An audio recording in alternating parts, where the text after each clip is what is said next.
O žilah tudi v naslednjih minutah. Slovenija se je pridružila mednarodni akciji poimenovani Dan žil. Danes so tako prvič po številnih bolnišnicah, zdravstvenih domovih, pa tudi v nakupovalnih središčih pobudnike akcije postavili stojnice in ljudi ozaveščali o boleznih ožilja, da bi jih čim prej prepoznali in se pravočasno obrnili po pomoč. Z nami v studiu je koordinator akcije za Južno Primorsko, kirurg Mladen Gasparini. Lepo pozdravljeni. Dober večer. Torej, kaj ste želeli v današnji akciji najbolj opozoriti? Želeli smo opozoriti na bolezen, ki je dolgo časa tiha, nema, vendar ko se pokaže velikokrat že v zelo oddaljeni fazi, in ravno ta del, ki je še nem, pa ga lahko kljub temu odkrijemo, smo želeli danes prikazati bolnikom. Kakšen je bil odziv? Odziv je bil odličen, praktično tako, da smo na vseh treh lokacijah zbrali skupno okoli 350 ljudi, kateri smo izmerili določene parametre, in seveda veliko ljudi je prišlo tudi in se pozanimalo, kaj pravzaprav delamo. Kaj te meritve v bistvu sploh pomenijo? Kaj s tem ugotovite?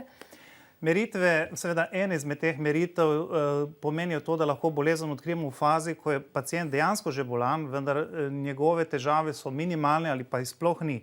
Vendar je seveda koronarno ogrožen in lahko seveda, če pustimo tako bolezen dovolj dolgo dotraja, da privede do hudih posledic ne samo na nogah, ampak na celotnem srčno-žilnem sistemu. Kako pa je z dostopnostjo do zdravnikov specialistov? Kakšne so čakalne dobe recimo v izolski bolnišnici?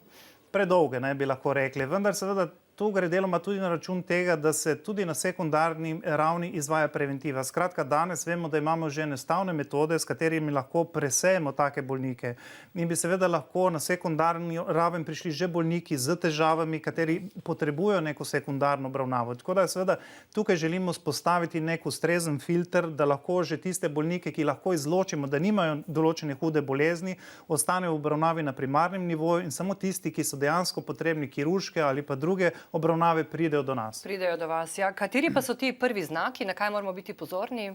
Govorimo o periferni arterijski bolezni nog? Drži.